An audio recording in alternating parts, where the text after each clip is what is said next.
Yo, what's up, fellas? What's up, ladies? It's a brand new episode of Ricker and Vaughn, your two best friends who are just like having a conversation and you're just listening in, like you're just like tapped into our iPhone FaceTime. This conversation, whole lot of blockchain, whole lot of stocks, and probably like 2/3 Spiderman. Spoilers? Spoilers. Literally go through the whole movie. If you haven't seen it, skip like. But like you're only being spoiled by like a podcast, so that's kind of different. It's kind of like a 4D Did I tell you experience. when I said I was gonna see Spider-Man on Instagram, Gal said Spider-Man dies, and I blocked him. And he's still blocked. I'm like, dude, even if that's true, that's malicious. Why would you say that? That's like, funny. Ricker Bond, enjoy. How come you don't want me? You know that new style that you're looking for? If you want to keep going, I will keep going tonight. What's up? Can't beat the fucking Clippers. Y'all make me sick with this shit. Well, listen to this. Politicians are a lot like that. They should be changed frequently for the same reason. Yo, shut the fuck up. I'm trying to listen to Ricker and Vaughn. We find it now. Protect your city.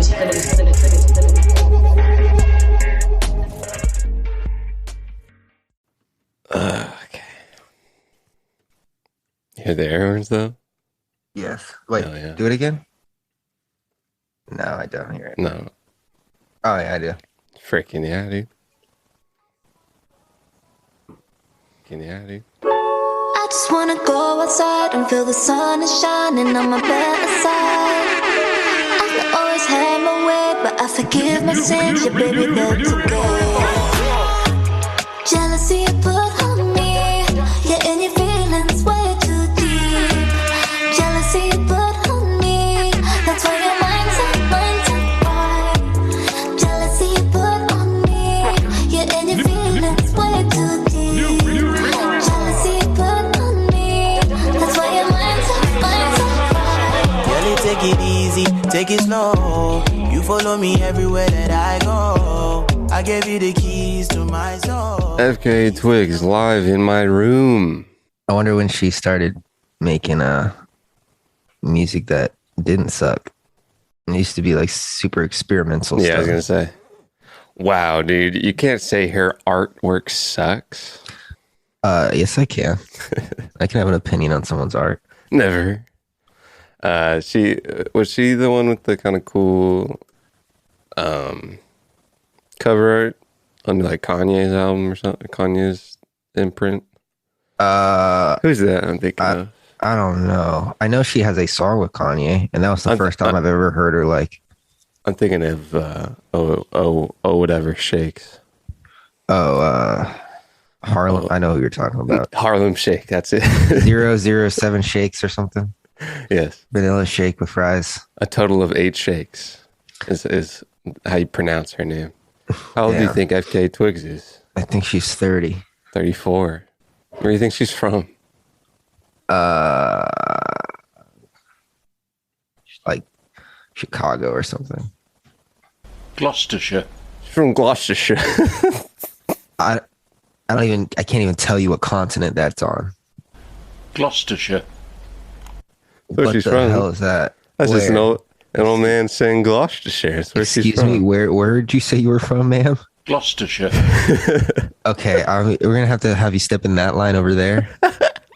We'll get over to you with your passport troubles next.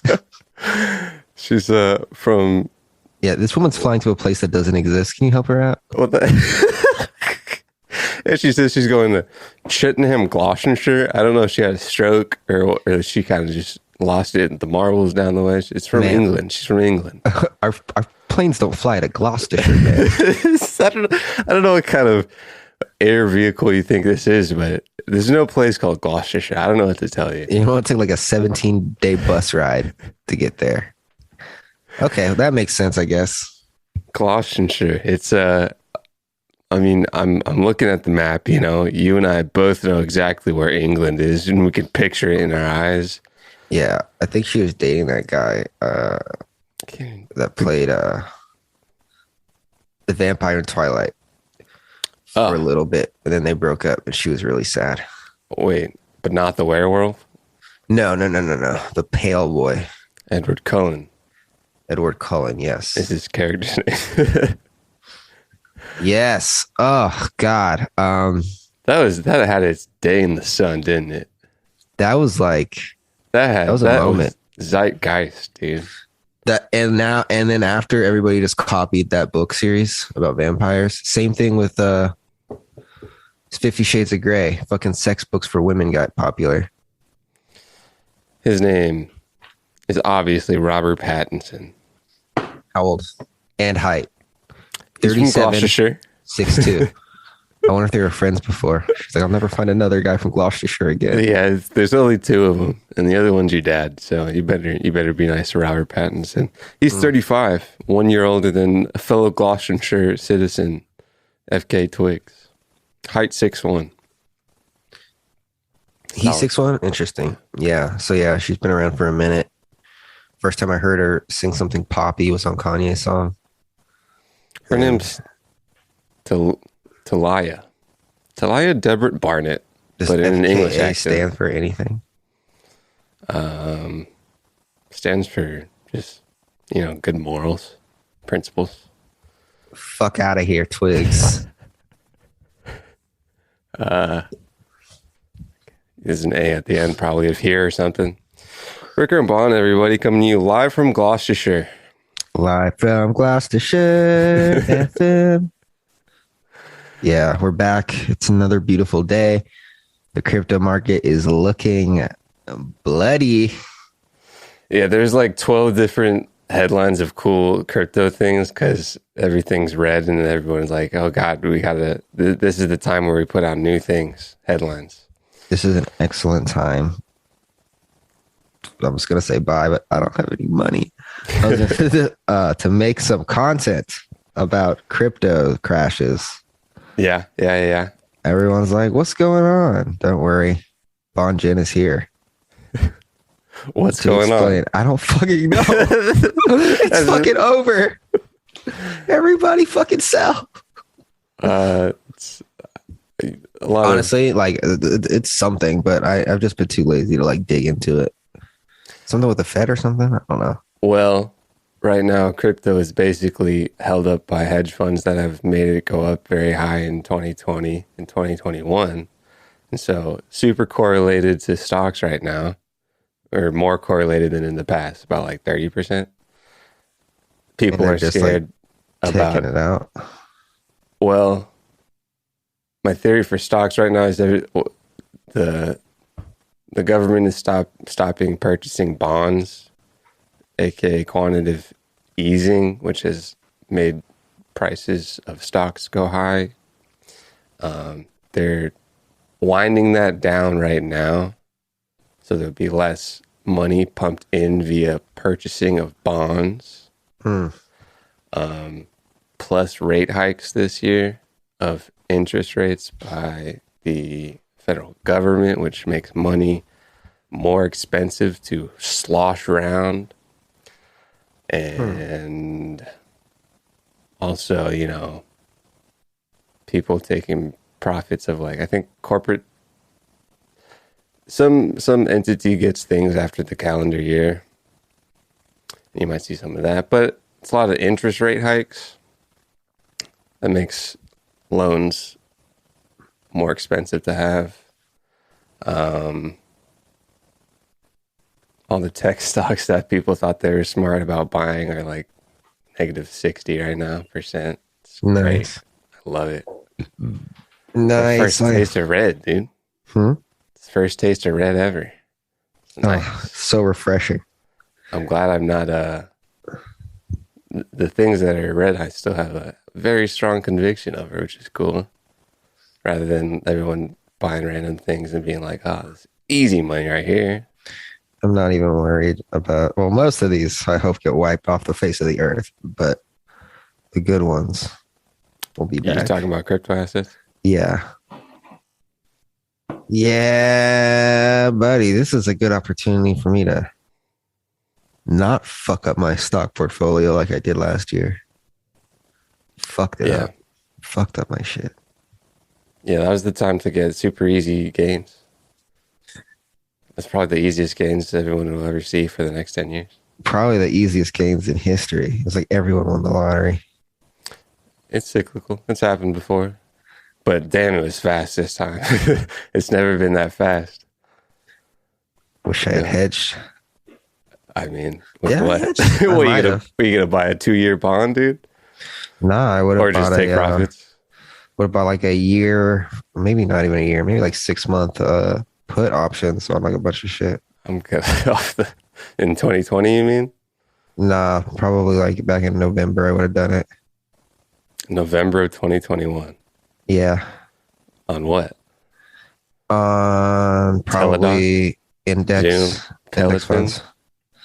Nah, Peloton. I said Peloton like I'm from Gloucestershire. nah, probably like on index funds and shit. You're going to short an index fund in November. Yes, but long term, not medium term. That's fun. That's fun. But remember, this is a hedge. It's not just a naked put. Sure. I take my short-term trading other places. Oh, Not a big option guy, but I love some derivatives. I love my options. You still do options? That's that juice. Yeah, they're Yeah. kicking my ass right now. Dang. Kicking my ass. I have an option for Bitcoin index. Which index? Fucking me. It's called BITO. Ah, BITO, but I think that doesn't expire until next September, so not even tripping. next September. Yeah, or this September. This September. Yes. Okay. Interesting. You still using Robinhood? Yeah. I see. I saw a tweet on the tweeters about a young lady. I think she had like 20,000 followers. Her name's a stock related name, and she was like, "Dang, I bought an option. It expired, and somehow I have 1,000 shares of something." And she didn't know like what happens after an option expires, and she had about thousands of people watching her Twitter talking about stocks. That sucks. For them. That's the land 2020 has made. Cool. That's though. also like something I think it was I don't know. I think it was Nike or something. Someone was like having trouble with an NFT. Oh, man, was it Under Armour and Steph Curry? Maybe it was Under Armour. Bruh, I don't know. It was Steph one of those. Curry but- had a drop of Under Armour, and they botched the hell out of it, and it appreciated immediately. And that was like the one thing I was down to shill money for, because there's a Steph Curry thing, and a pretty cool shoe, and it actually had different. It was actually not interoperable, but they have different things in different virtual lands. They have like a sandbox, a Decentraland, and I think a crypto voxel, which is cool. It's not interoperable. What's the point? You have multiple things. I actually talked to a guy about that. I'm gonna get to that in a second. But Okay, fuck, go. what was I gonna say? Nike messed Oh up. yeah, someone was like having trouble with the Nike NFT on Twitter, and Twitter or Nike was dead ass like contact Ethereum customer support. Mm. And I'm just like, okay, no one knows anything. Yeah. It's pretty dangerous when a lot of people do and say things about something that isn't fully understood, and it's Yeah. hard to fully understand. It's like asking what's money, and like the system of money is even complex and not supposed to be like in the daylight. And talking about money is kind of what crypto has made more public, and it's a whole lot of shadows and whatnot. Interoperability, you don't like you love it. It's 100% needed, or else we're just playing video games.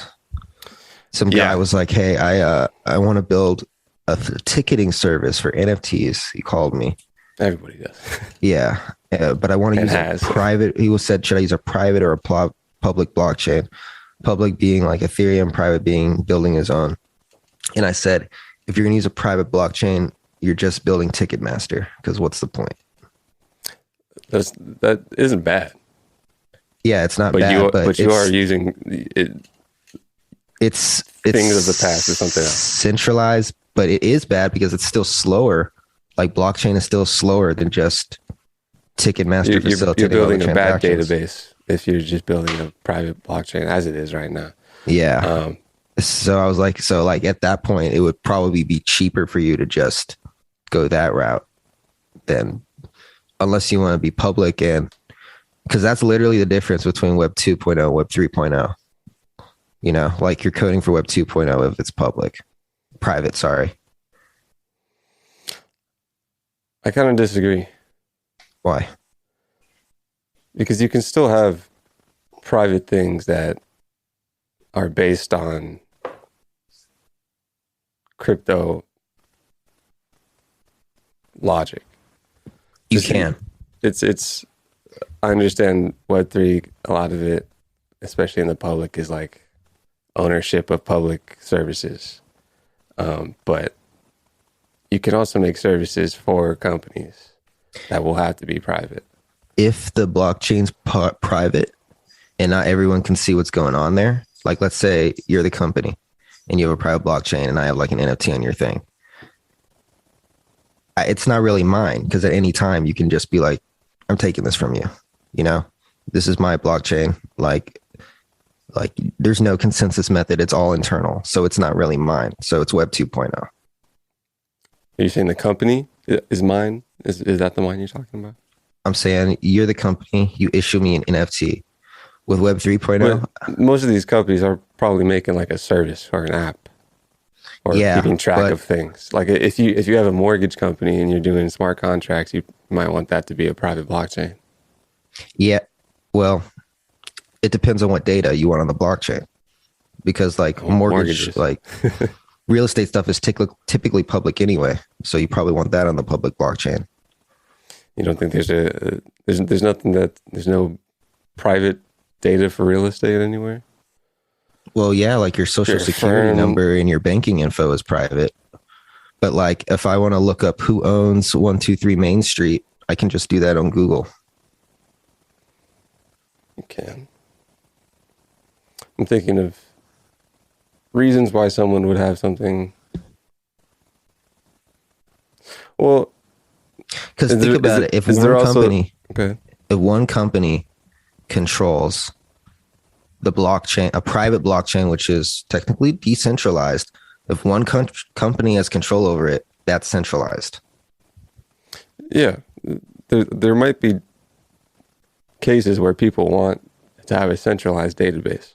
Absolutely, but you can't say that's Web3. I'm not saying you're saying that, but this guy was asking me.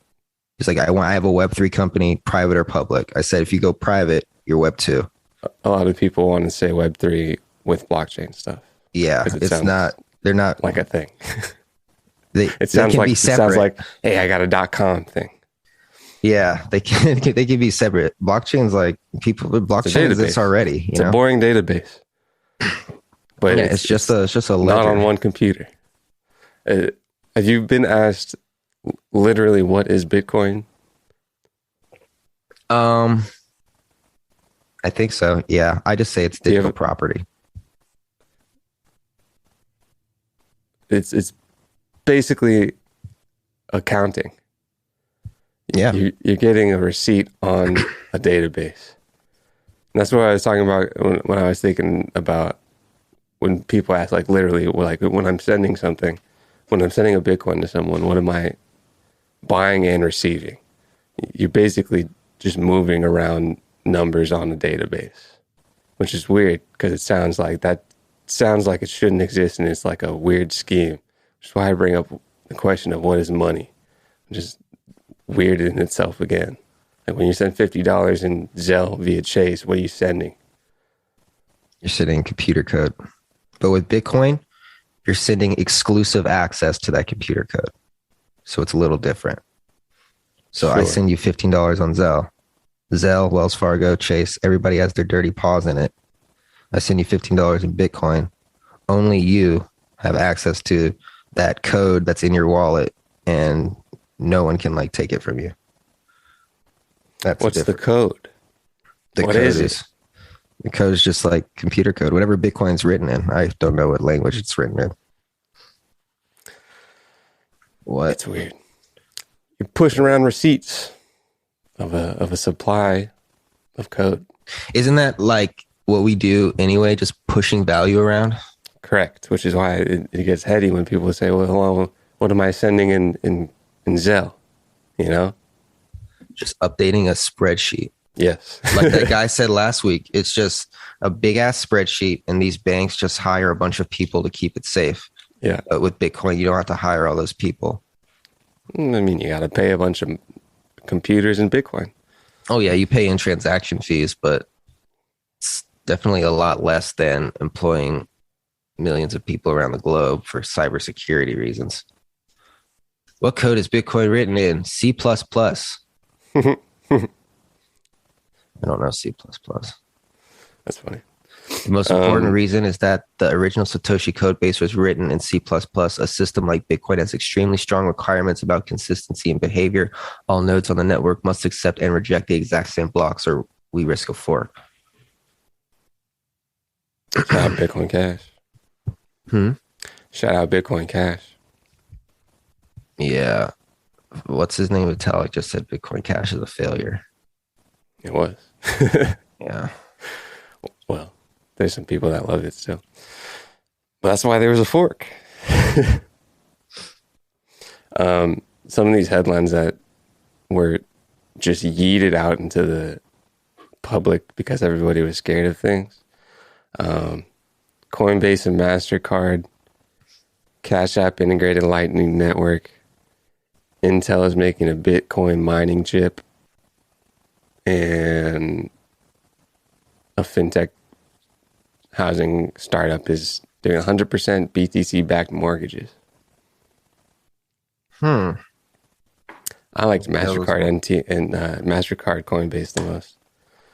Okay. People can buy NFTs once Coinbase is launching their NFT marketplace without setting up a wallet or buying Ethereum. Bro. Yes? Defeats the purpose. That defeats the purpose. What's the purpose? The purpose is ownership of the digital thing. The purpose is ownership. That's the whole thing. That's actually half of it. Half of it is digital scarcity.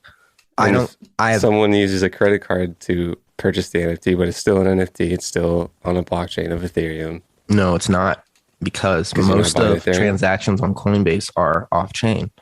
Like that guy said last week. It's not. Coinbase is just saying, I have all this Bitcoin, you can buy it from me. For something like Coinbase Pro is peer-to-peer. It's waiting for a buyer or a seller. I'm talking about NFTs. Yeah, so this sounds like what Coinbase, the regular app, is doing. They have a bunch of NFTs off chain, and they're just like swapping money for it. I don't know. I could be wrong. Ethereum could be handling all the Coinbase could be handling all the Ethereum transactions themselves, or they could just not be doing that and just be swapping your NFTs for money. But the fact that you don't need a wallet defeats the purpose, because the wallet's the whole thing. I understand. I'm also about to bring up about if people care. And if people don't care, then this is the purpose. If people don't care, people might not care, but then it's Web 2. What's wrong with that? People use it. Then why is there an entire industry evolving called Web3 in the first place then? Because there's new technology allowing people to use different things. But it's not even new then. The new part is the ownership. True. But what decentralization is old. Sure.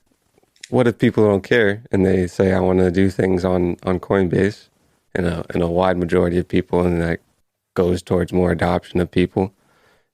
The services of a decentralized web still hasn't gotten to a public where people care.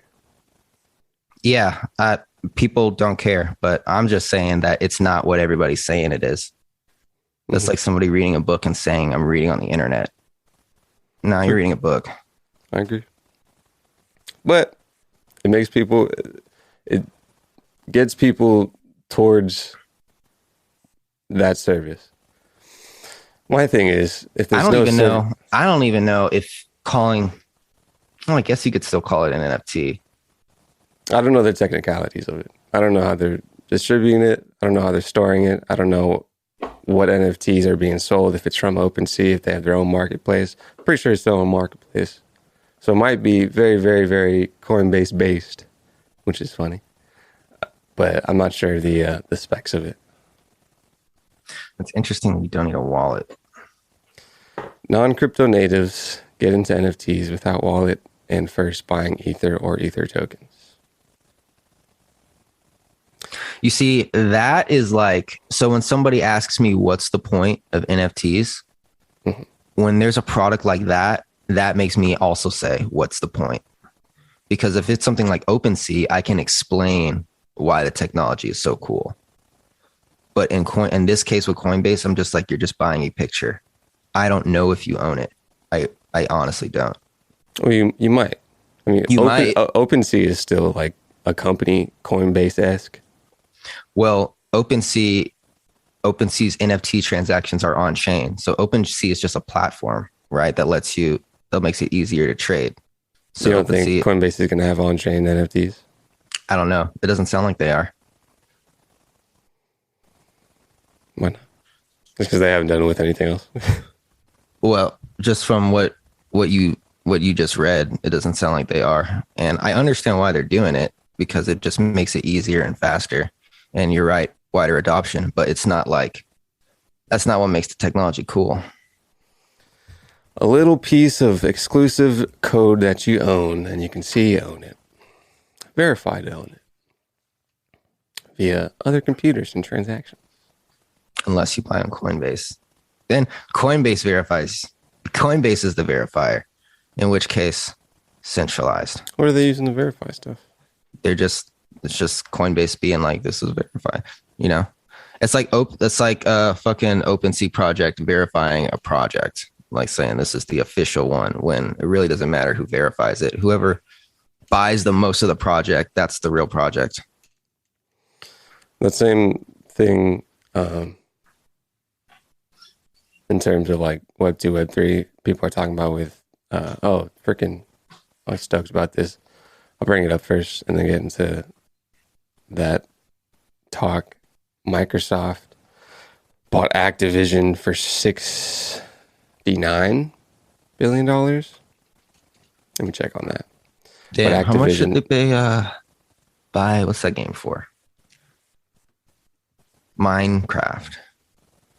I'm not sure. Their second largest, biggest acquisition was $20 billion, which was LinkedIn. Minecraft sale. I actually didn't know that Microsoft, can you check that they own Minecraft? I didn't know that until recently. Oh, wow. Crazy. The first thing that comes up, billionaire who sold Minecraft to Microsoft is sad and lonely. Oh, no. Why? I just know that he bought Beyonce's house. That's it was a 2.5 billion sale. Minecraft? Yeah, which was a lot at the time. Kind of still a lot for one game. 7 years later, Minecraft 2.5 deal, Microsoft most successful acquisition. What's Roblox market cap? Roblox market. Still weird that one game is a public. 68.93. I haven't played Roblox a lot, but I kind of understand it because it seems like it's more than a game. It's like a marketplace thing, kind of akin to the App Store. Yeah. Not really my cup of tea personally, but. And when I've been on a website of it. I don't even know if that's the actual game. But it wasn't fun to look at for me. Shout out Blake, my coworker's son, who was literally drooling over this game. Johnny, look what I did. Look at this. I'm about to meet up with my friend. It's like, bro. Where'd they meet up? They did meet up. I'm like, bro, you talking to a 50-year-old man in Germany right now? It's like, yeah. Okay, right on. So Microsoft buys Activision, which owns Call of Duty, Candy Crush, World of Warcraft. Candy Crush. Damn. Candy Crush. The studio that makes Candy Crush is called King, I believe. I didn't know Call of Duty was Blizzard. Yeah. Activision Blizzard, man. Call of Duty. But Microsoft's biggest acquisition whole bunch of games that have a whole bunch of community. Are they gonna make them Xbox only? Probably not. That'd be quite the move if they did. But they should. They have been Xbox exclusive games in the past, and Xbox has always been very, very, very tied with Microsoft. I just want to play Spider-Man. I saw so I some can play Spider-Man. some Spider-Man clips of the new movie. It's interesting. I'd probably like it. They talked about string. Dude, when homie hopped in and he's like talking about string theory and stuff, it's my kind of joint. It's interesting because the game is like made by Sony and the movie is made by Disney, so it's like the same but different. And I think didn't Sony make the other movies? So yeah, Sony made the Andrew Garfield and the Tobey Maguire one, and then they partnered on this last Spider-Man one. But the video games are like like kind of the same storyline but different. But I feel like they're a little darker. It's kind of like hold on, Microsoft. Spider-Man. Sorry, I brought up Spider-Man. I want to. But people were saying like, oh, it's a move into the metaverse for Microsoft, and people are the CEO of Activision was on CNBC saying we think the metaverse will start first from the communities of these games, and then people are saying if you have these centralized versions of the internet and digital things, it is not what a lot of people are envisioning what a metaverse should be, which is basically Microsoft land. People want a metaverse to be hop into this and this and that, and you own parts of that world, you own the world itself or goods of it. The one thing that I did hear that I didn't think about before is people thinking interoperability in terms of metaverse is kind of convoluted, because then every single platform would have to make different graphics for these things from place to place. Like the Under Armour shoe had a crypto voxels, it had a sandbox, had a Decentraland version of the shoe. But if you buy a shirt in Decentraland, you're expecting every other virtual world to program that shirt into its game. Yeah, I don't know how that's going to work, honestly. However, I do know that there are like ways to get around that. And something that comes to mind is Android phones. Like, let's say there's one app for like all 500 Android phones, like Snapchat. Snapchat's not going to make 500 versions of their camera. They're just going to make one. So what they do is they make like, not a hack, but kind of like a little, what's the word I'm looking for? A like wrap up, a roll up. Kinda, yeah. They screen record the viewfinder, right? And you're looking at a screen recording of like the actual camera. It's not plugging into the actual camera like it does in the iPhone. So that's why when you take a picture on an app on an Android phone, even if your camera is good, your shit's gonna look shitty because it's trying to optimize it for everything. Right. So I think it's going to be like that. Like someone's going to make a tool that makes your NFTs or whatever, like just work in everything. Got it. That makes sense. It rolls. I mean, people want to make different enclosures for data to go from blockchain to blockchain. You know, you got your wrap tokens, probably something like that. But the point of it was someone's Twitter thread. I wish I remembered who it was. But it was like it's expecting like game developers to make different things for every game, but a nice Android analogy. They might not have to do anything. You know, like if I make a website and I'm like, I don't want to make a fucking thing to make people sign up for an account. I can just go on Google, just type in or copy and paste API, whatever, and sign in a Google button. Like it's that simple. Like people can make things work with each other without one party having to do work. That is the problems that are trying to be solved. Yeah. My thing is like when you're like going from like, let's say you're going from chain to chain or something, like how fast is that going to be? It needs to be like speedy, especially if you're switching from currencies and I don't know. In due time, probably. Yeah. Spider-Man. What's dark about it? It's not even that dark. I just feel like it's just like super like kind of gives me Dark Knight vibes, the game. And then I watched the movie and it's like super cartoony. But yeah, I saw a trailer for the next game. It was like coming out in 2023. I was like, Jesus Christ, that's like in 10 years. I'm going through the comments. Everyone's like, this is the only good thing about my life right now. Just waiting for this game. A Sony game? Was it THQ? Is Sony THQ different? I think so. I haven't heard THQ is what I remember for, I think, a Spider-Man. Yeah, Spider-Man game is made by Sony, and apparently it's awesome. And I don't even play video games like that. What did they do to the villains? They made them all better somehow. What was wrong with them? So all the you want me to just give you a synopsis of the movie? Okay, so I didn't see the last one, so I was kind of confused at the beginning. But apparently, the movie starts. Oh, I saw some of the last one.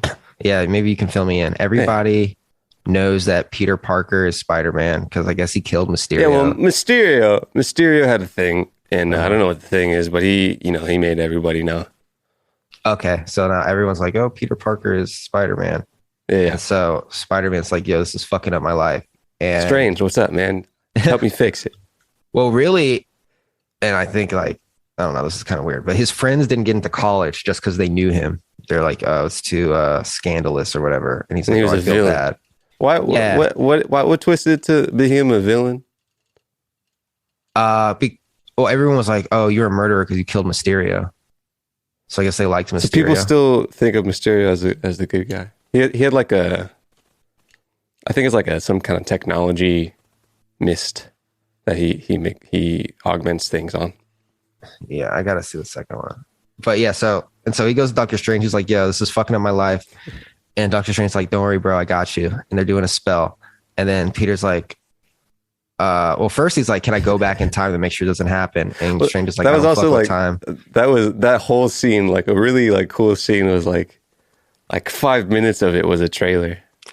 Yeah, it's interesting that they did that, but that wasn't the most exciting scene in the movie, so I wasn't even pissed.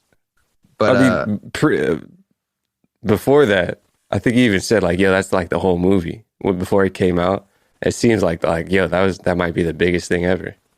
Yeah, but I'm also thinking like, what else could they have done in the trailer to make like me hooked? Yeah, because like I'm like another fucking Spider-Man story. Like, what could he possibly do? But that was like a good storyline. I mean, it did hook me. I was stoked on it. Yeah. So Spider-Man's fucking with magic, and he's like, "Oh wait, I also want my girlfriend and my best friend and my super banging aunt to know that I'm Spider-Man because they're my boys." So Spider-Man-y too, dude. I only know that because that was the trailer, but that's maybe hats off to the people who made the trailer public because it was very Spider-Man-y. It was funny. It's like, yo, wait, hold on. Am I on? They really just remind you that Spider-Man's just a fucking kid because he keeps doing all these kid things. Yeah, but then you had the old Spider-Man, which helped him with his morale. Moral. So anyway, like Strange is like, "You fucked up my spell. Get the fuck out of here." And he doesn't think anything happened. And so then like Spider-Man's like, "Yo, no, something funny happened." Doctor Strange is like, "Why don't you just call the school and ask them to like let your friends in?" And he's like, "Wait, you can do that?" He's like, "Bro, I almost like tore apart the universe and you didn't call the school." What was Strange's last appearance in the movie? Like, what did he do last?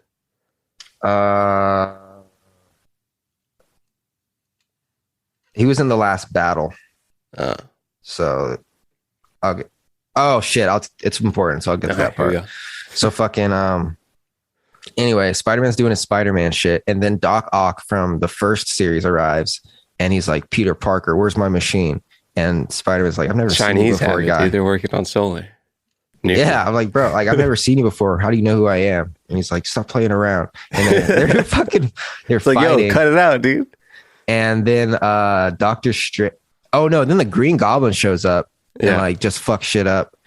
And then Peter Parker's like, "Who the fuck are these guys?" And then like Doctor Strange appears and he's like, "Yo, there's a bunch of creatures like showing up. I'm gonna lock them in my basement. You got to go find them, and we gotta send them back to where they came from." Yeah. And so he's like, "Okay, I'll go find these things." But as he's like finding them, he's like learning that they are aware they're in another universe, but they are like, yo, right before I like appeared here, I was fighting Spider-Man and he killed me. Yeah. So they were like all fighting their individual Spider-Man. So like when they die, they like show up there. They do all die in the canon we know, yeah? Yeah. And so like Tom Holland, Peter Parker's like, yo, if I send these people back, are they going to die? Because, you know, Spider-Man's a little pussy. And Strange is like, yeah, but that's their fate. So they have to die. Timeline and all that. Sacred. Yeah. And Peter Parker's like, yo, wait, what if we like change them? So like, they're not bad. Like, can we do that? Like, what if we take away their like powers? Yeah, it's so funny. Yeah. And Doctor Strange is like, what the like, nah, dog. And so Spider-Man tries to do it anyway. He like makes a serum and all he has to do is like catch the people and inject them. Is he doing that with the other Spider-Mans? Is that when they're in the lab? Not yet. Okay. So like half the villains are already captured and then he has to go get a couple. Who was it that they need to capture? I don't know. But like he's becoming friends with them. Yeah. And he like cures. As they're still evil? I mean, I guess they're still humans.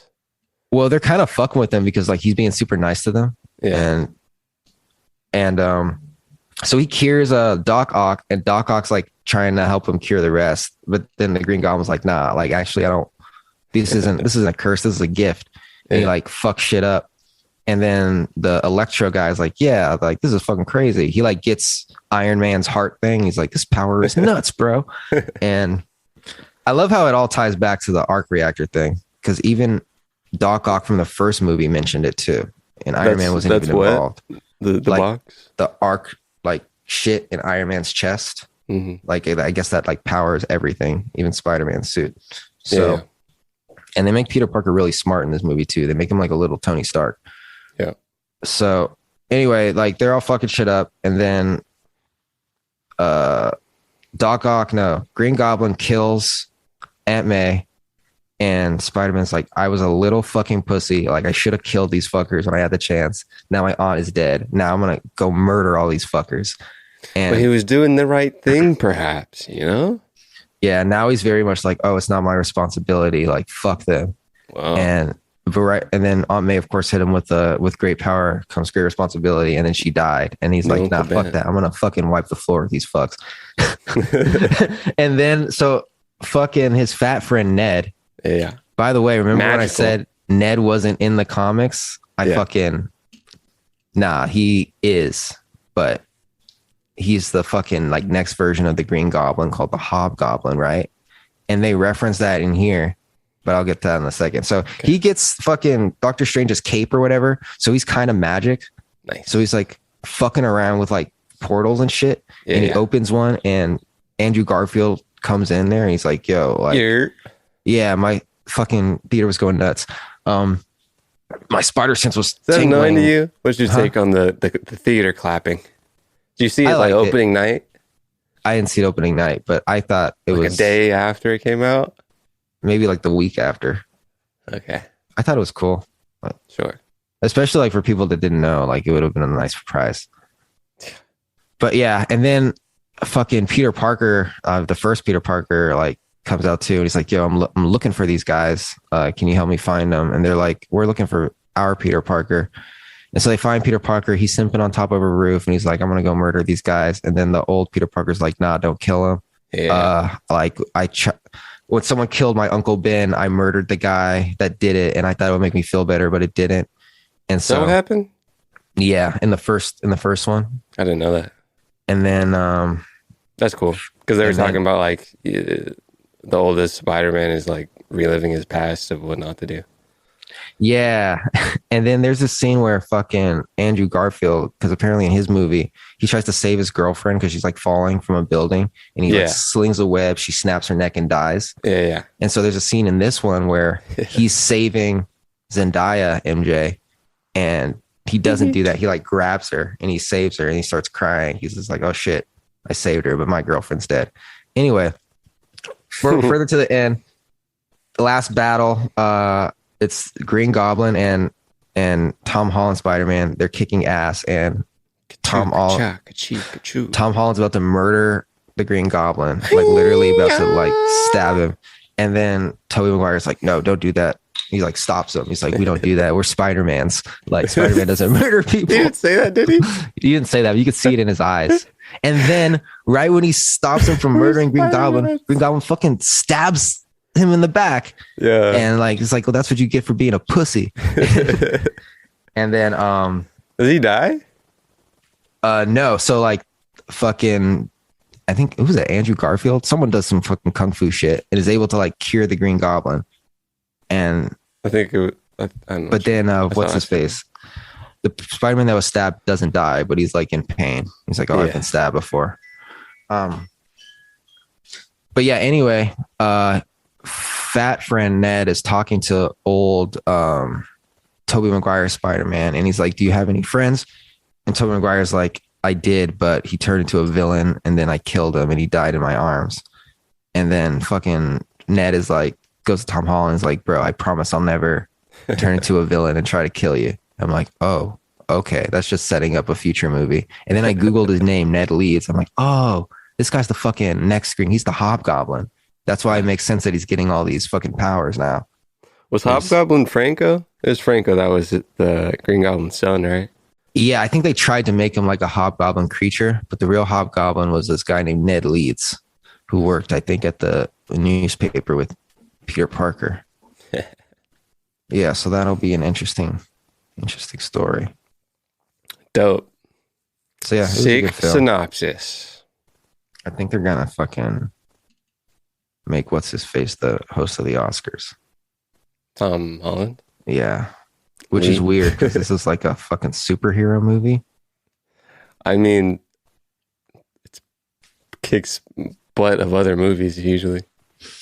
Yeah, usually like film people are just like, man, Marvel movies aren't even real cinema. It's not even real cinema. There's not even it's all computerized shit. One of the longest stories ever written in life isn't cool cinema. You know how they be. They're just like, oh, it's just fake movie making. It's just an easy, you just follow a template and then make $5 billion. It's true. But it's like, a long story, you know, the timeline's long. I'm more interested in like the computer graphics and shit. Like that's really why I watch it. I like the timelines. But yeah, they go crazy with the multiverse storyline. Yeah, they reference a black Spider-Man in there. Miles? Yeah, like Jamie Foxx is like, damn, I thought you were gonna be black because you're like helping people. It's like, I'm sure there's a black Spider-Man somewhere. And I think they might come in later with that. Maybe. Unless Sony owns the rights. I mean, Sony collaborated on this. But yeah, it was just like a fucking IP, just clusterfuck of shit. Congrats, Marvel. I was thinking, like, how would this story have worked if, like, one of the Spider-Mans was, like, dead? Like, could they have still done this story? Like the actual actor? Yeah. I don't know. Probably not. Yeah. You'd have to like introduce a new Spider-Man and then come back and you don't want to do that. Was this comic book lore? I haven't. This was like, so now I guess we're into the fucking multi-dimensional Spider-Man comics, which I haven't read. What years are those? I don't know, probably like the 80s or 90s. But the most true comic book lore is the Andrew Garfield story. Oh, well, we start getting to what's true and what's not. You know? They reference a lot of shit too. That's like, hey, how come you can? They asked Tobey Maguire, how come you can shoot webs from your hands, and we have to like make gadgets to do that? Yeah, I don't fucking know. I just do it. Is that what he said? He's like, I don't know, dude. What do you mean? He's just like, yeah, I don't know. It just happens. Did he say something about aliens too? He's like, yeah, I want to fight aliens. I just got like a dude that's like a rhino. Yeah, they said that. What else did they say that was funny? Wait, the one that is most... What's the one that's most true? The movie? Andrew Garfield. Okay. Yeah, this one, he's just a tech wizard. Is that in any comics? Well, we know he's smart because he's a nerd, but like in this one, he's like fucking like Tony Stark smart. Like he's just building shit like fucking nanotech, like with no that's fucking actually crazy. Cool. It was a nanotech thing, and that's a nice, I love a good media foretelling the future technology. nanotechnology. Yeah, there's a part where Tom Holland's like, "Hey, I've been in the Avengers," and then what's his face was like, "What the fuck is that?" I heard that. He was like, "Cool, what's that?" Yeah, so they're just setting up Tom Holland to be the leader of the Avengers. McGuire's funny, man. Yeah, What other movies has he done? I feel like he hasn't been in a movie in a minute. I don't think I've ever seen a non-Spider-Man Tobey Maguire. My 46, favorite suit man. He's is almost his suit. 50? Did he look like a 50-year-old? He looked old. But He didn't looked look old, 50. but like 50? Those movies came out 20 years ago too. Doesn't look His like suit, a 50-year-old. his suit is my favorite. It looks the most like a superhero. Yeah, didn't young Spider-Man, what happened with he had to make a suit? Didn't he sew something?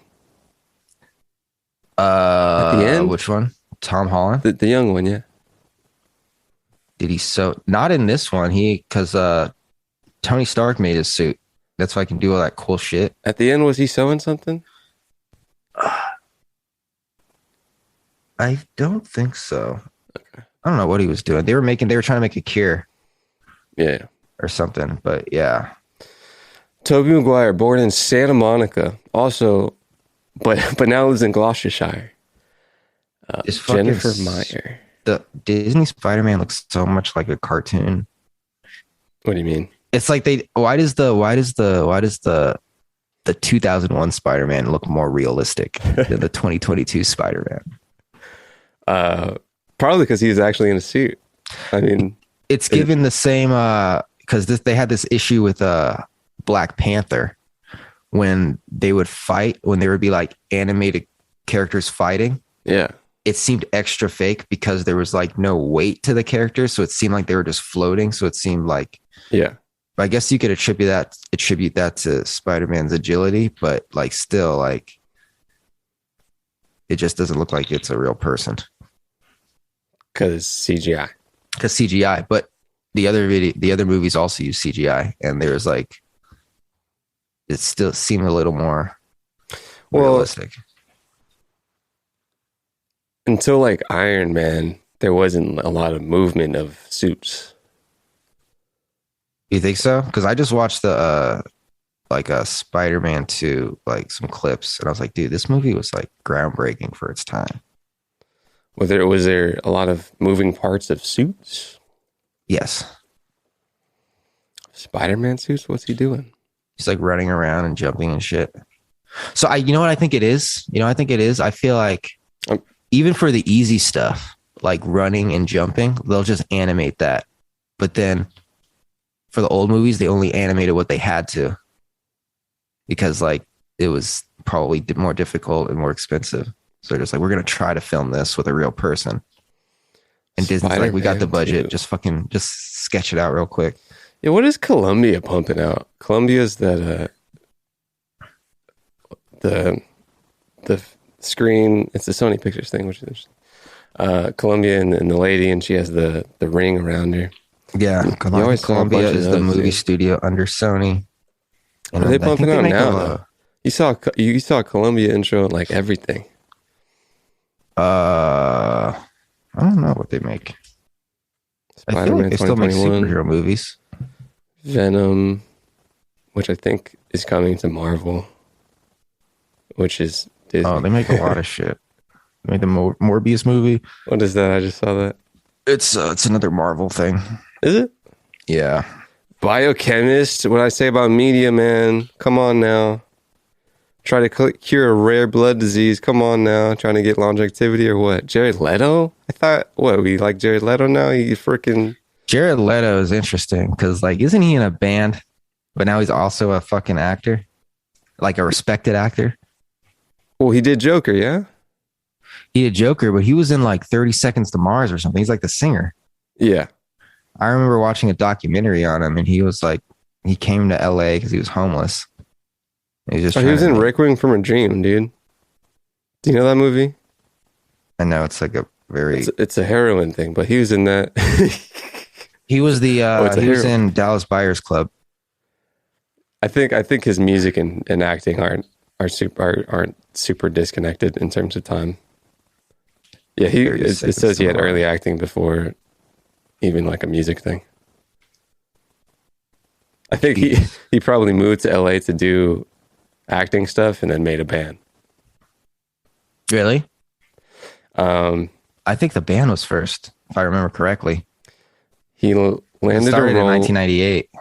in 1998 with the drama Bazil. So he's acting. He got casted in 1998, did good in the box office. So he's acting before 1998, and he formed 30 Seconds to Mars 1998 in Los Angeles with his brother Shannon. That's cute. Shannon. Jared Leto did not allow his position of Hollywood actor to be used in promotion of the band. So he's an actor first, man. An actor. He did not allow his position of Hollywood actor to be used in promotion of band 30 Seconds to Mars. Oh, I mean, he's the lead singer, so he kind of did. But no one, I mean, I think any young 20 person didn't know Jared Leto. First of all, I didn't really know that he was in 30 Seconds to Mars. Like, I knew the name 30 Seconds to Mars, and I'd probably seen his face, but like, I didn't know. How old is this guy? He has to be like 50. From Gloucestershire. Oh, God, him too. He's 50. He is, whoa, looks great for 50. 50 apparently doesn't look that old. Also, 50 LA. apparently looks, not super old. Also, 50's kind of weird. You're like, he lives in a place where you have to look good. Tobey Maguire over here is going bald, bro. Dude, Tobey Maguire is just like richer than everyone we mentioned in this fucking thing. Tobey Maguire net worth. Dude, this cast for Morbius is killer.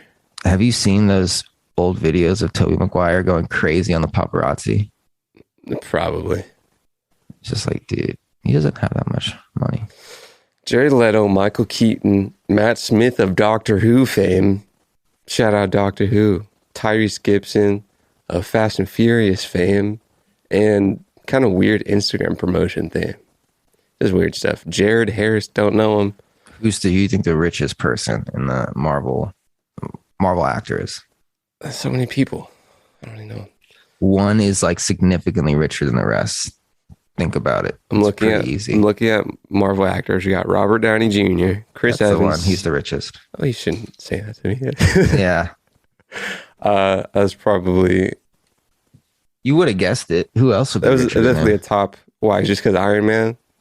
Yeah, because the Iron Man movies pay like stupid. Other people I would guess. I mean, Tom Holland could get there. very Take some prominent series, but aren't they only doing it by threes? Like, and he's Spider-Man getting rebooted movies? for another 3, or at least in the movies. Yeah, Oh, I don't know. I don't know. Garfield It's got cut contractual. at like 2. I don't know. Scarlett Johansson probably would give Robert Downey Jr. a run for his money. I think he signed up for 5 movies, and I think he's already done them. He's done a lot of movies with Spider-Man already, man. 3 Spider-Mans and a couple Avengers. Just working as a 23. And then like 25. you go see the movie in theater, and 2 more Tom Holland movie trailers pop up. It's like, bro, how do you have time to film these other things that no one's gonna see? Tom Holland, 25, born in Gloucestershire. Good. Walt Gloucestershire Disney, born just- in Gloucestershire. Pumps out talent, dude. Movies, music. Zendaya. Also, Zendaya, dude. Is Gloucestershire. Zendaya like 19? Also what? Also from Gloucestershire. Yeah, Have you ever yeah. seen Euphoria? No. Me either. That's a little. Zendaya looks so too, young. She's 25. Really? Really? Yeah. Oh, I think it's because like I thought she was like 21. skinny ass. She's like skinny shoulders and whatnot. Thought she was, yeah.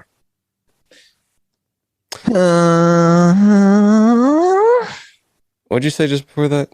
About Gloucestershire or something else? How's the best city in the world? I think it's a state. I think actually there is a city in Gloucestershire that FK Twigs is from. But Gloucestershire. Any Ricker and Bonners from Gloucestershire? Oh, there's at least 10%. Gloucestershire represent. We're kicking off our tour in Gloucestershire. It's one of the classic R&B bits is getting attached to cities in England or the UK or something. There's a university at Gloucestershire, population 633,000. It's in southwest England. The county comprises part of Cotswold Hills, part flat fertile valley of the River Severn, and the entire forest of Dean. Is Gloucestershire a rich area, you might ask, on gloucestershirelive.co.uk? With its beautiful countryside and grand homes, Gloucestershire is a common place for the rich and powerful to have country homes that they can retire to. So it's Calabasas kind of analogy there for the US folks. I've decided I want to live in Calabasas. Yeah. It's not cheap. I'm going to Gloucestershire. Especially the rich, it seems, with no shortage of men and women earning big bucks in the Shire, they call it. That's why FK Twigs is there, because she probably had a rich family. Damn. I wouldn't be surprised if FK Twigs had her dad's a freaking mogul somewhere. Ballin' just... She's specifically from Cheltenham, Gloucestershire. It's a large spa town. I don't know what you need to be called a spa town. What is a spa town defined as? These houses aren't as expensive as I thought they were. Calabasas? Yeah. What are you talking they're about here? expensive. A couple million. I was thinking it would be like $7-8 million houses, but no. A spa town is a resort town based on a mineral spa, which is a developed mineral spring. Patrons visit spas to take the waters, quote unquote, for their purported health benefits. The word spa is derived from the name of Spa, a town in Belgium. Would you know? I enjoy spas. You ever get a massage? Once. I kind of like immediately as it stopped, I was unsatisfied. Whenever Satisfied I get in a the massage, moment. they tell me to see a doctor. Yeah. It's like, bro, like your Should spine stretch. is fucked up. Like Oh, your spine. neck. Yeah, they're like your spine is all weird, and so that's making your neck tight, and Oh, really? all your shit is fucked up. That's why you're always stressed out. I was like, bro, can you just rub my shit, please? Like, god damn, I didn't This come here is for a Spiderman movie, consultation. dude. What are you doing? I came here to get rubbed out. Now get it. Daring. Dang, what kind of what's up with your spine? Is it towards the left? You got a little lean? I don't know. They're saying like your spine is like your chest is tight and it's fucking with your neck and your spine, and like feel it in your traps. And I always ask like, how bad is my back when I get a massage? And they say, yeah, it's bad. Probably have a tight chest, which makes you go forward. Excuse me. Yeah, like this. Yeah. It's just like Stretch your important. Wake up in the morning, do a little T stretch. Get that. The chest muscles are quite important to stretch because it kind of balances from hunch to not hunch. it's crazy. What are these other headlines? Netflix growth slowing because all of a sudden they had an earnings report and they were like, yo, we were dope for a while, and then every single studio that made media now has a streaming subscription service, and so we're a little slower of growing. And shares were like, yo, what do you mean you're not growing? If you're not growing 5,000% per year, we're gonna sell you, dude. The fall of Netflix. Just got two big ass buildings in Hollywood. Just taking over. Fucking Netflix. Hollywood. I was in Hollywood last night. I was looking around and I was like thinking, What'd you dude, see?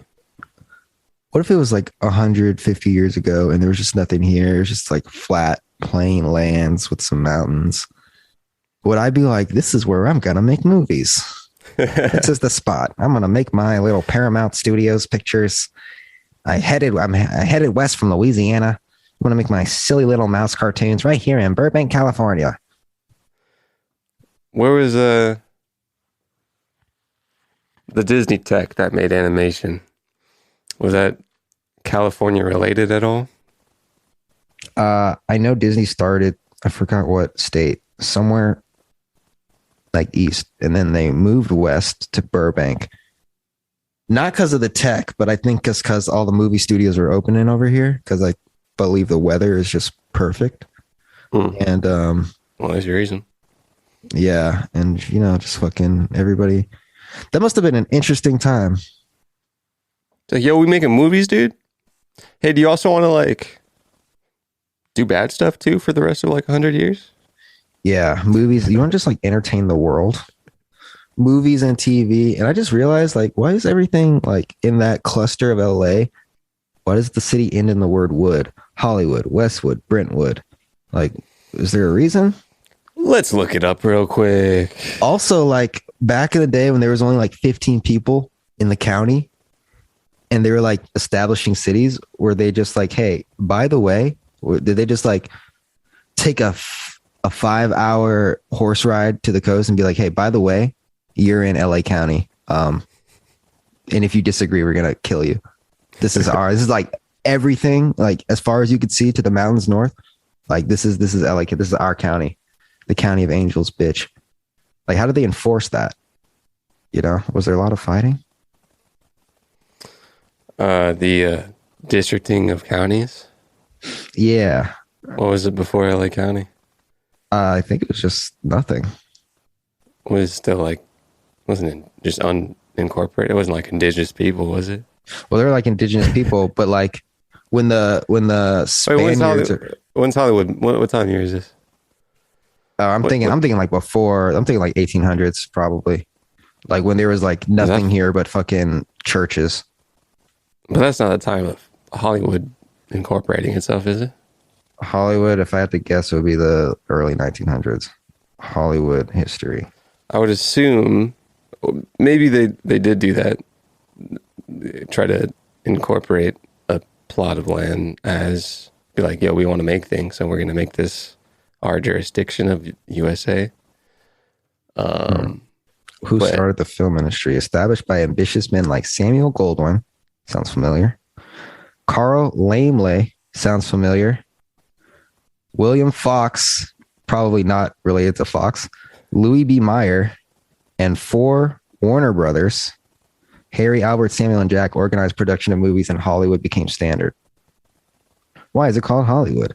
Hollywood got its name for a much more mundane reason. Someone wealthy liked the sound of it. In 1886, Harvey Henderson Wilcox, a rich prohibitionist from Kansas, and his wife, Data, purchased 120 acres of apricot and fig groves near Cahuenga Pass at 150 an acre. Call it woods, Harvey.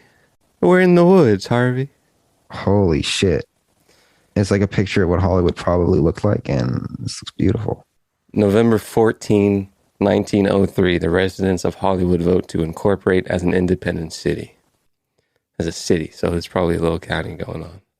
1888, a bucolic hillside area populated citrus farmers is given the name of Hollywood.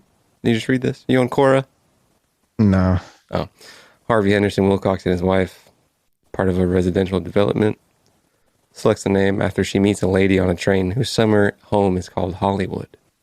Oh. So who's the lady? Where's the other Hollywood?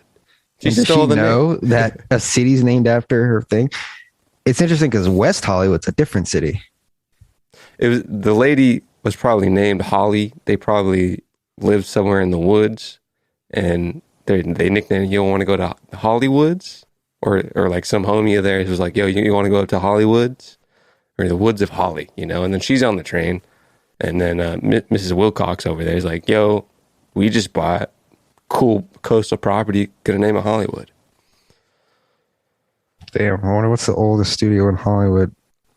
Paramount?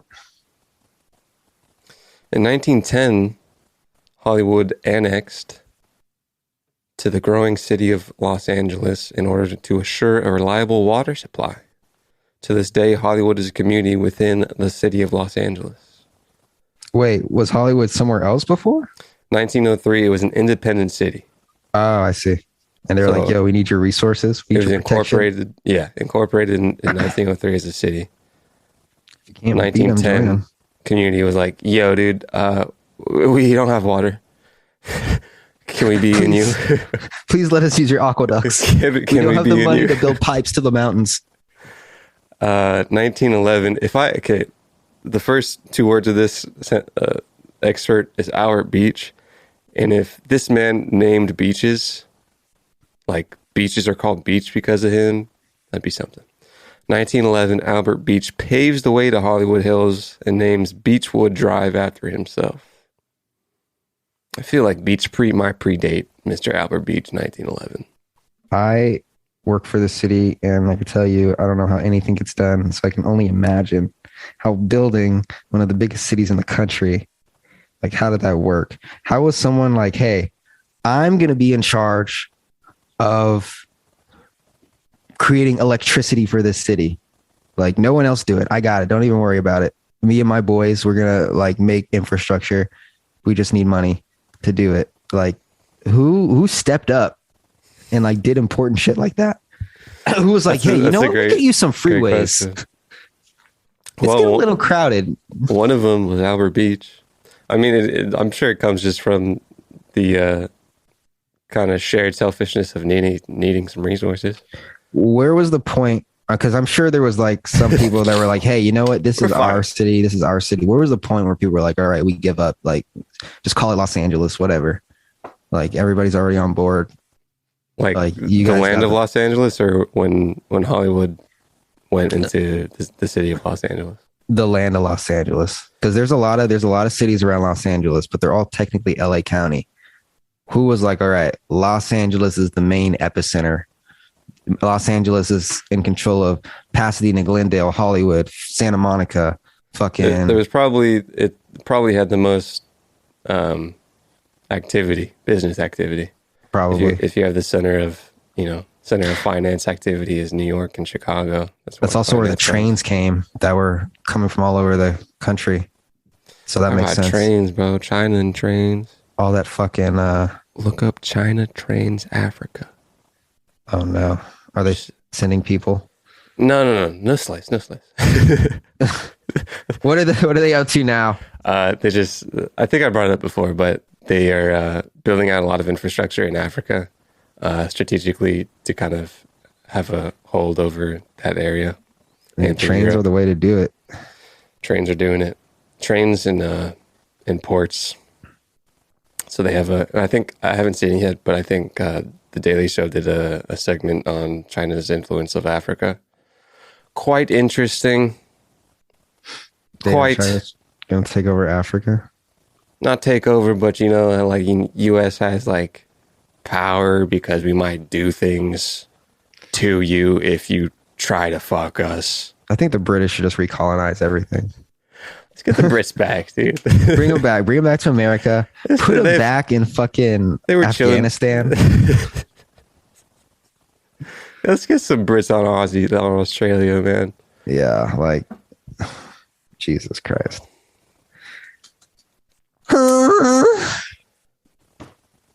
What's going on?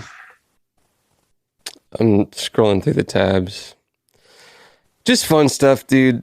Most of the market has been like stock market, traditional market, TradFi, if you will. Super red, right? Mm-hmm.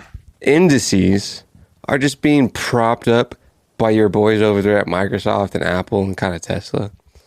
Just like they're a little down, but Apple is like a freaking bond market in the stock market. They just can't be touched, dude. You have freaking Peloton down 50, Netflix down 20. Every cool thing that ARK funds have bought, which is not really that cool if you actually look in the portfolio. Teladoc. That's going to change things. Which, by the way, everybody who was dope on ARK for like, yo, future, just hop into this index, actively manage cool stuff, right? Not none of this passive bullshit that everybody thought was lame, but makes more returns over 5-10 years. I still think ARK is cool. I still think it's cool, even though it's bleeding. It's still, Teladoc is going to be here for a while, I think. You use Teladoc? I don't use it because I don't have to go to the doctor that much. But like if I needed to, I'm sure it'd be helpful. The redness is interesting. Apparently, their smallness of their funds was working to their advantage. It get bigger. Something happened. I don't know what, but the size of the funds was actually detrimental. Plus, every other hedge fund was mad at them, so they were trying to just fuck the shit out of them. Well, when 70% of your shit is Tesla, like, I'm sure you're gonna experience some red days because Tesla can't be good every day. Peloton Dude, how much Peloton do they have? That was dumb. If they bought Did they have Peloton? I don't know. I don't think they did. Could be wrong, but Peloton, everybody loved it. Cool little stock that people were buying as people had to do exercise indoors. 2017, 2018, 2019, they didn't have a lot of revenue. 2020, 21, dope. I think 2022 right now, it's a big old red bar. I don't have the bar in front of me, but it fell below its IPO price, Peloton did. Netflix suffered its deepest drop in a decade. Chip stocks, I haven't been watching chip stocks, apparently continue to struggle. Meanwhile, Apple, just holding up the entire U.S. stock market, even though it's kind of down. Peloton. Used it once, now it's sitting in the garage. Potential people talking about maybe get bought out by Apple, maybe get bought out by Nike. I can tell you for sure, Apple would never buy Peloton. Why is that? Because it's ugly. A whole lot of equipment, dude. I don't know if they want to. Yeah, it's like add a whole different supply chain onto. Honestly, dude, like Amazon might scoop this up and just make it an Amazon Basics or some shit. Amazon Health would be cool. Yeah, that would be an easy acquisition, and it would cost them nothing. Peloton would literally jump on that so fast. Please shoot us a life raft. I don't know what the Peloton is thinking right now, what their thoughts are. They stopped production because they overproduced and everyone's like not buying new Peloton bikes. It's tricky when you sell something that people only buy once. You have upgrades. A lot of people I've seen that have Peloton stuff are like, yo, a new treadmill came out. I got to get that new treadmill or that new bike. Really, though? Or like, there's like, I got to update my treadmill. It's like the same thing. Well, that's what some sensible people would say. But then you get jealous of other people and like, yeah, this new Peloton, but it's so big. I think a lot of it is people want to work out around other people because it's motivating, especially if you're on a bike. Could say that too. I'm thinking of once tech gets a little more future, you could have that in your home. You take the 2D instructor. You get people in their homes augmenting their bikes and popped up around you. If you want to have an in-home experience of community. Easy right here. Easy. Partner with fucking Meta for some fucking Facebook. Like, all right, Facebook. You like acquisitions? Yeah, like actually, but people like walking around the metaverse. We got the treadmill, we got the bike. Play some bike games. I know you guys haven't thought about what you're going to do with augmented reality yet, Zuckerberg, but you might want to do this. There's a VR game. Thing. There's a VR game in Facebook that has a big cult following. It's something Saber, but it's a exercise thing. And there's a big old community around it. People like it. Damn, but you pop up a little AR. And maybe you have your goggles on a bike too. You Meta bike. That like literally just eliminates the need for just making hardware. I would not having that hardware and doing what? You're just exercising and so like if I had a metaverse company, yeah, and I wanted to like make hardware to allow people to walk around, yeah, I would buy, instead of just making my own hardware, I would just buy Peloton because they already have all the hardware. So I thought you were saying hardwareless working out. Hardwareless working, like push-ups. No, I was thinking of like, how do you have resistance? Which there is actually something. You've seen that? Resistance bands. Nah, It's hardware. I mean, it's a hardware of wires, but it's like a stabilizer thing, and it goes towards it gives you resistance based on like what you're doing. I don't know what it's called. It might be one of the mirror things, but it's basically wires, and it pushes your resistance based on your body type and stuff. It's not exactly stable though. They're like, which they sell as it's working your stabilizers and core and stuff, but it's also annoying. I haven't used it, but square down so much. Oh no, square. Block. I like it. It'll Been be buying back. a lot of it, allegedly. So broke. Yeah, it's a great time to have cash, dude. Don't have any of that. Don't have any of that. Great time to have cash. When will I learn my lesson? I was saving. Well, save a lot of cash because I was making a war chest for trading in the future. Performance still bad on trading. I'm very disappointed. I'm over trading. I can't. I've accepted that. It's just This is where the persistence comes in. But I enjoy options forever. Sure, I don't really consider that trading sure. because That's probably smarter. That's smarter only, if you think of options not as trading. Yeah, because I only do it like once every 2 months, maybe. Medium. But yeah, I've been a year of like getting my strategy down, and I deviate a lot still, and I'm not at a point where I can deploy my cash that I've been saving. So at times like this, I have a war chest, sum of money that is ready to be deployed into things like Apple, Square, Microsoft. Damn, let it out. Buy all the Peloton, bro. Dude, it's time, dude. I think one of my family members was actually like, "Yo, Peloton's down." I don't know, they're probably talking to other people. Peloton's down. Buy Peloton. It's gonna go up though. And I was like, "No, Nah, it's gone. probably not." All right, let's end it. My head is pounding. Wow, why? You got a little headache? Drank last night. What do you drink? Alcohol. Oh, what? Yeah, it's Yeah, not that's even alcohol. fun. I hate it. I'm done. I haven't drank alcohol in a minute. I'm supposed to go to the beach today. I'm gonna cancel. Beach is fun. Outdoors, water. Fucking tired. If you do push-ups right now, you'll be less tired.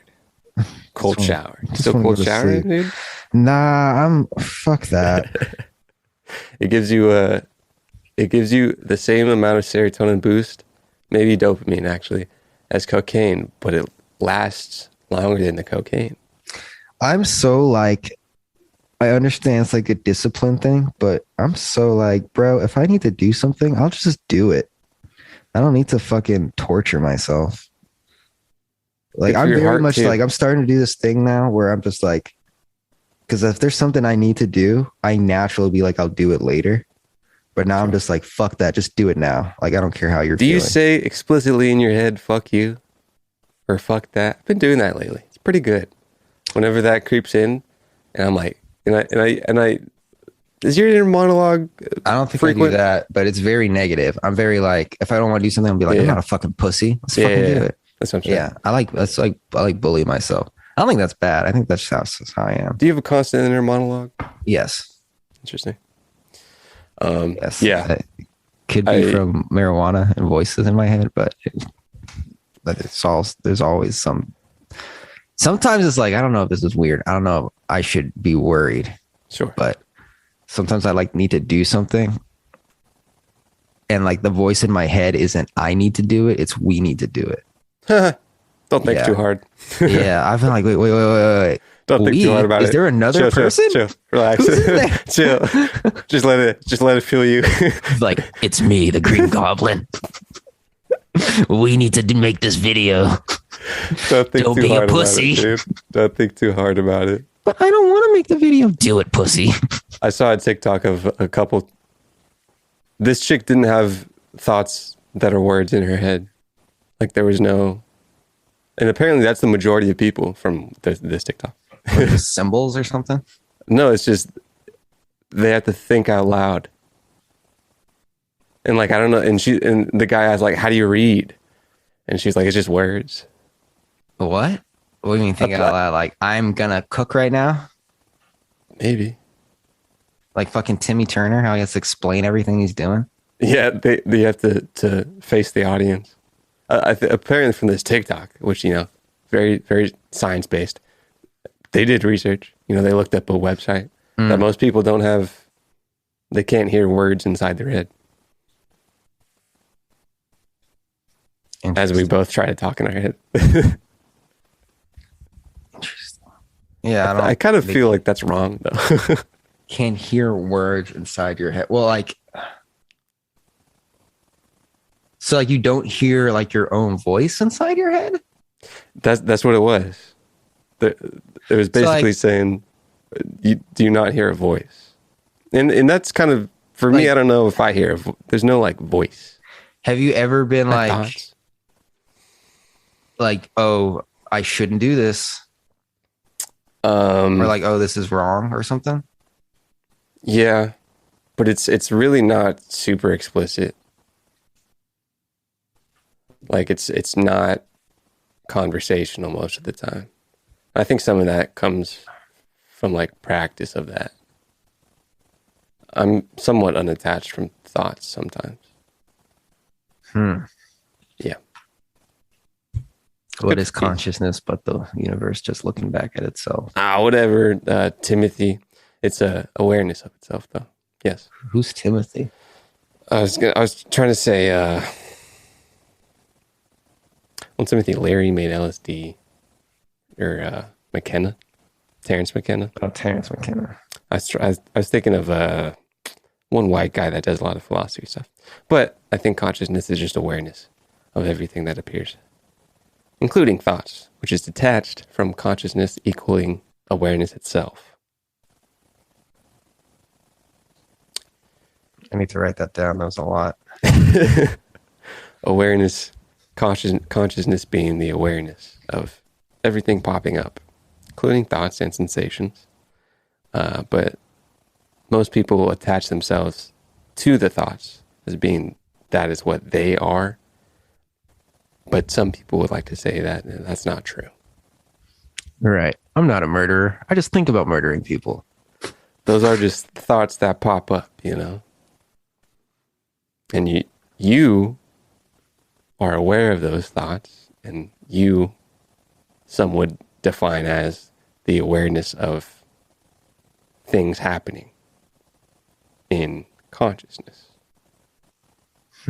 which is awareness of things happening. What are you looking at? I'm looking at the freeways of LA. I'm just like, dude, I don't even know the freeways here. Yeah, I don't know the streets. Thanks for listening, everybody. Ricker and Bond. Who names the freeways? They're just numbers. 101, 110, I-10. These all sound the same. How about Where's 1, the 2, mat? 3? 110 would. The I-110, the I-10, and the 101. Interstate and then 10. There's the 15 and the 710 in there. Interstate 15.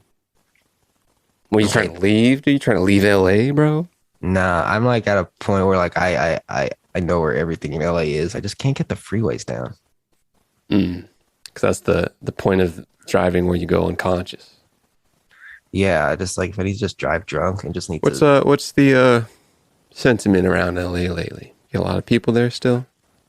A lot of people here just like bag on it, but I'm starting to realize that everybody just hates where they live.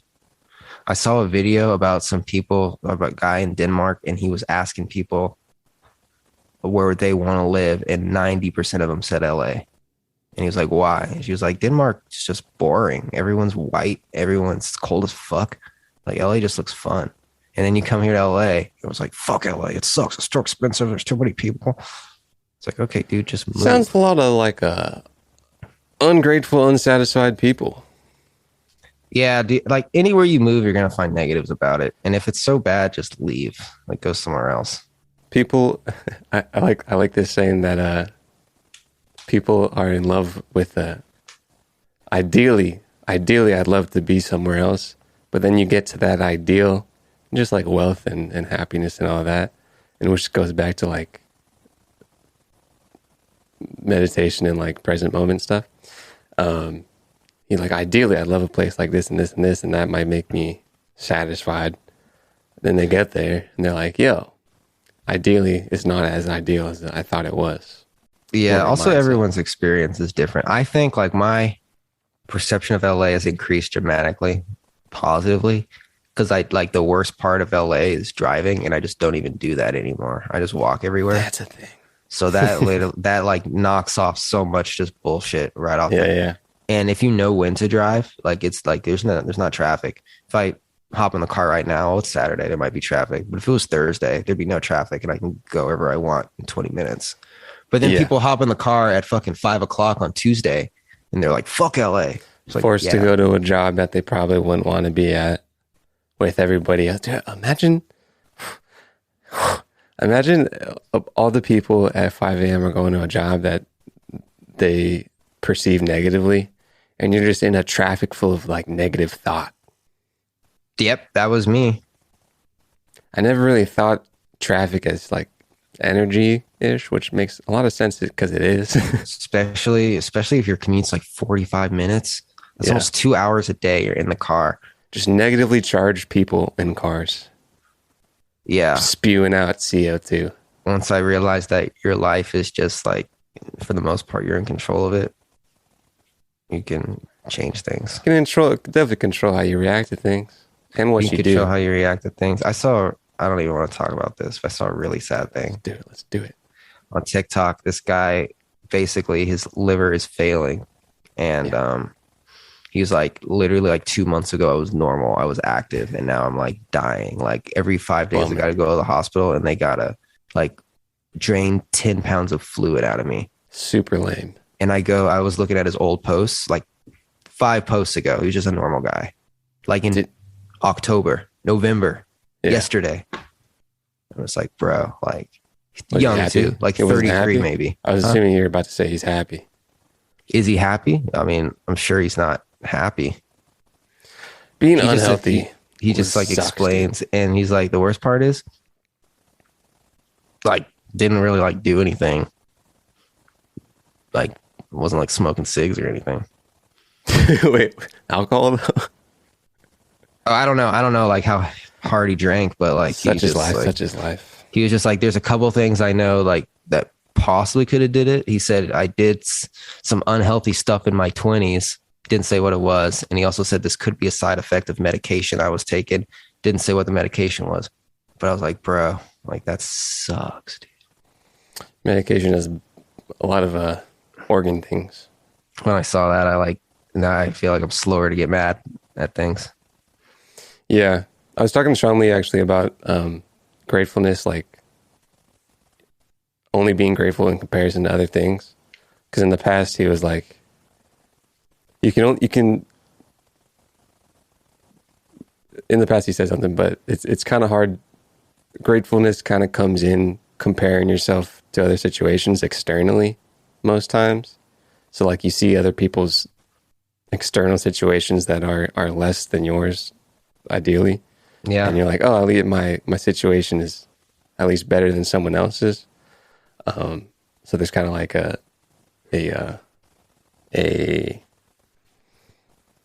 morbid part of gratefulness.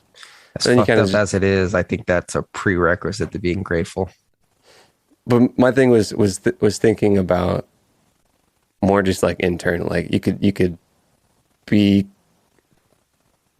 compare your situations rather than like external situations, which is a little less morbid. And then you could also be like grateful. You can be ungrateful, because your ungrateful is a lot better than other people's. Like in LA, if people are ungrateful and they compare their lives to other people, their lives are probably objectively better than other people's objectively. Mm-hmm. But that also comes towards like situational, where if you're in freaking a rundown town in Europe, and you might be accustomed to being a rundown town in Europe, and so your gratefulness is on a different scale of other people's.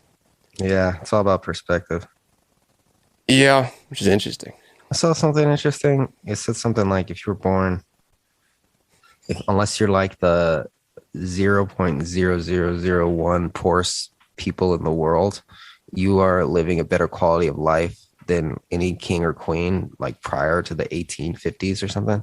Yeah, toilets and whatnot. Water. Yeah, like you see what Chamath, that Chamath thing that happened? The what? The investor, I forget I can't pronounce his last name, but the brown investor, Chamath SoFi guy. He was talking about the Uyghur thing with China and camps and whatnot. No. China, with the different race of people in China, and they're like doing things. We've talked about it before. The different race of people in China. There's like they're camping people up. I don't know. They're putting Muslims in concentration camps. I don't know if it was Muslims, maybe perhaps, but they're called the Uyghurs. Is the race called? Yeah, I mean, as long as they're pumping out TikToks like that. Just kidding. But in relation to like the perspective of it, you know who I'm talking about when I say Chamath? No. Look up Chamath real quick, and you probably know who I'm talking about. But big investor guy, and he was like, I don't care about that going on over there because guy. Yeah, because like U.S. has its own thing, and then people were on that podcast like talking about the pros and cons of that. I don't care about people that look like me are being. No, he was saying, he was basically saying, just like it's hard to identify with people that are so far away from you. Like if you're like same thing that people said like in wars and stuff, or like a kid dying in freaking China somewhere. It's like I'm so detached from it in my reality. It's sometimes hard to wrap my head around that and put emotion towards it. Mm-hmm. And he was like, well, there's a bunch of U.S. stuff going on, so why should U.S. people care about other countries doing bad stuff when U.S. is doing bad stuff as well? Then it got into like, how do you scale like, is one rape of a person worse than like systematically putting people down economically? There's a whole conversation about that. And then Twitter took like a headline out of it and kind of made it a big billionaire thinks quote. Rape is okay. What got me about it, bro, is that they called him a Warriors owner. I didn't even know he was part owner of the Warriors, but like any other Chamath headline never talked about the Warriors, but this one where he said that he doesn't care about concentration camps was like, Warriors owner doesn't care about concentration camps. I wonder if they put that in because the NBA has a history of just being on China's dick. Yeah, it was a very China oriented spin on it too. But I saw both things, dude. I know what he's talking about, where it's like it's really hard to identify with other countries, especially when you have to like. There's a bunch of inequality in U.S. as well you could fix. And then the other guy who was super into like philanthropy and other countries was like, yeah, but like if you don't do anything, then you tell people they can do anything in the world. A very big conversation that people thought was binary when it's super, super not binary. And it can also be both things. You ever think of that? Long story short, everyone's wrong. Let's refer to the blockchain about morals. Which is coded by other people, you know? Yeah. It's like trusting the Bible when you said the Bible made things. Have you ever seen the Always Sunny thing where they're debating evolution versus creationism? No. It's fun. You ever watch Always Sunny? Yeah. Well, I mean, I don't well, like the huge difference. Bible was written supposedly by like a handful of people, and blockchain is just like a bunch of people agreeing that one thing is like the truth, right? And the joke of Always Sunny was saying, you believe in evolution because of smart people have written things down and you have faith in that rather than you have faith in like a God creature creating life. So most people have faith in these really smart people that all this code does what it says it does, and that's good for people. You can't see the code. Most people can't read the code. They don't understand it. I don't care what it looks like. I don't even care if it's back there. What does it do? What does it do? That's what I'm saying. Google right now. The code could not be existent, but at least Google's still working. But you're having faith in the code that said there's not something in this application that is malicious, and that's where most people get scammed, because there's things written in codes that look like a DeFi app that they've used before, and it gets screwed because they signed something that they couldn't read, and all their money went away. That's kind of on them, though. Is that the fault of the technology because someone didn't do their due diligence and put money? Well, that's what I'm saying. You're putting a faith that this will be non-malicious. Can you read a utility? Not a utility.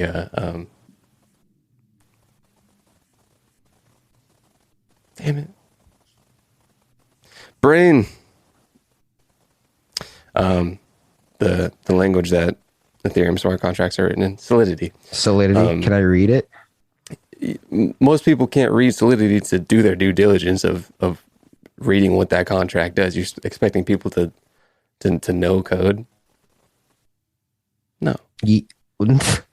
That's kind of like saying, because I know knowing code is hard, but that's kind of like saying, it's like someone has an iPhone and they do something to their phone and they break it, and they're like, hey, I didn't understand how this iPhone works. It's the iPhone's fault. Just learn how to use the phone. Like, it's not easy, but like, sure, there's a lot of malicious stuff in there, right? But at the end of the day, it's always the person's fault if they put money into something that like is risky. Just if it's risky, don't do it. Ozzy Osbourne had a NFT with a connection of a company.